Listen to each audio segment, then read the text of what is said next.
The next thing I'm going to do with this lab is I'm going to take some water and I'm going to rehydrate the salt. So when it was blue, I referred to it as a hydrate because it had water trapped inside of it.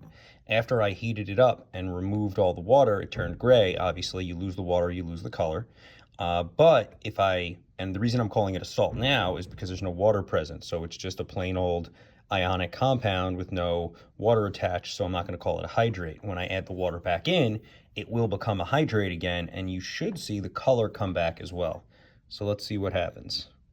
Also, if you listen to the sound that it makes, I ended up having to pump a lot of heat into the compound to remove the water.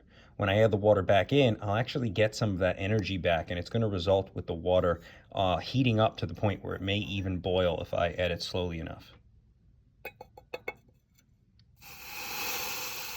You can see all the steam coming off, and again, that's because the energy that went into the compound I got back from reversing the process.